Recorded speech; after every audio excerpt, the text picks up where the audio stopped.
Kumakapal na naman ang mga damo. Parte ng maintenance ay ang mag-spray ng herbicide.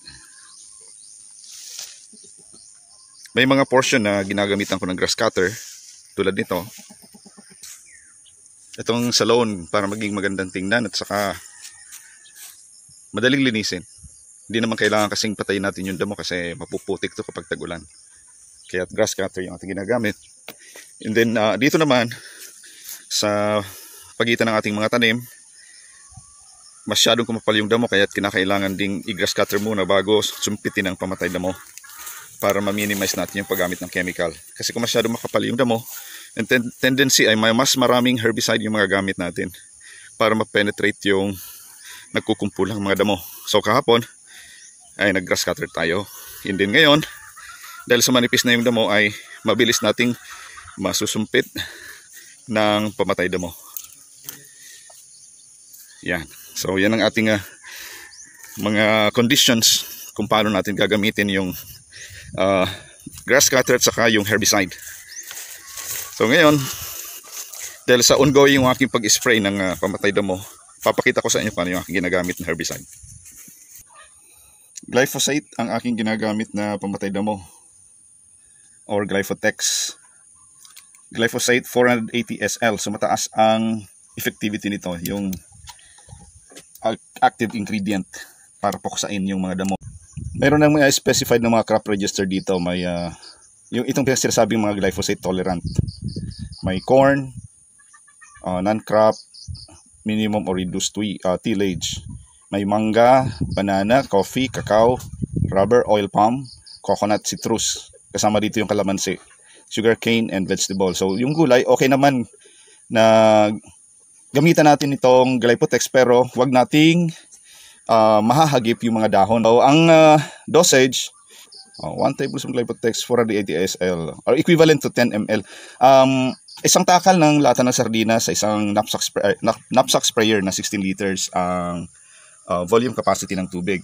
Ihahalo ng mabuti at saka i-spray natin. So preferred na time ng pag-spray ay early morning habang may hamog pa yung halaman para kapag nag-absorb yung hamog, systemic pesticide herbicide to, so mamamatay yung halaman, no?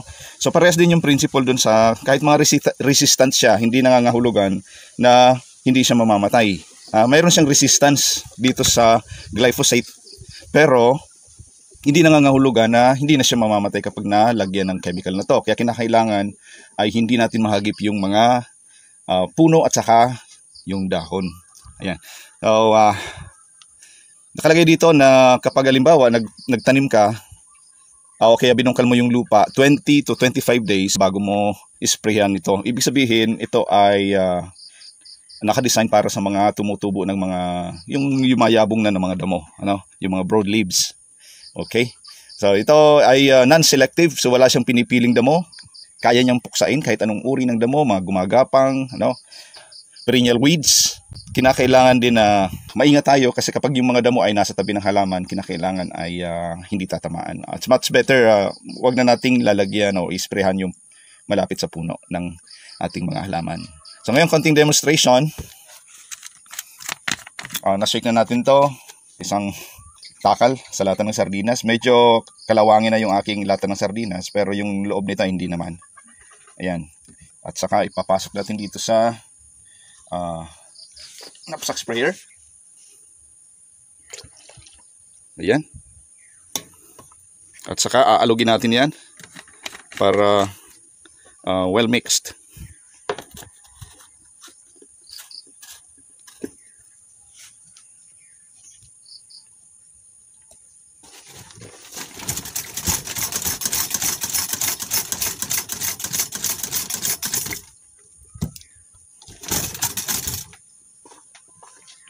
Ayan, so ready na yung ating bumatay ng damo dito sa ating knapsack sprayer.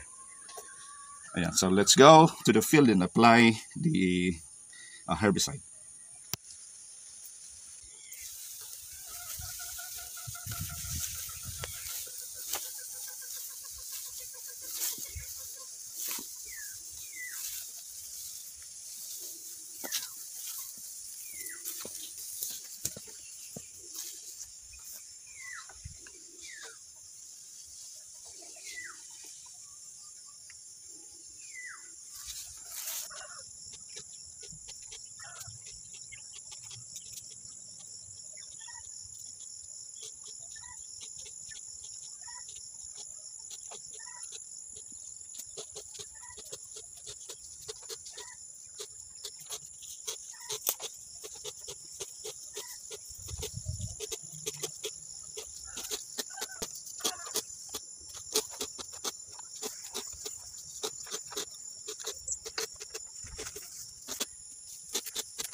Medyo hindi ganong mabilis yung application natin ng herbicide kasi more on tutok tayo, naka-focus tayo dun sa mga damo.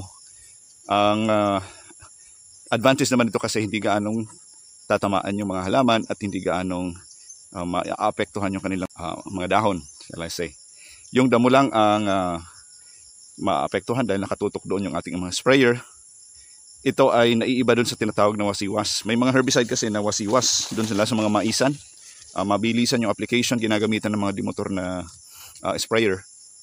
Ang disadvantage kapag nagkamali ka sa paggamit ng herbicide, pati yung iyong halaman ay mamamatay. So kinakailangan talaga ikonsulta mo muna sa mga agriculturists dun sa iyong binibilhan ng mga herbicide kung ano ang mga halaman na resistant sa mga uri ng herbicide na gusto nyong i-apply para hindi kayo magsisi kasi malaking kalugian kung pati yung mga halaman ay mamamatay. Okay, so dalawang bagay, yung effect ng chemical at saka yung application. Kapag tama yung chemical na ginagamit at saka tama yung application, pati yung dosage, kasama na yung dosage doon, ay ligtas ang paggamit ng herbicide. Thank you very much. Bye-bye.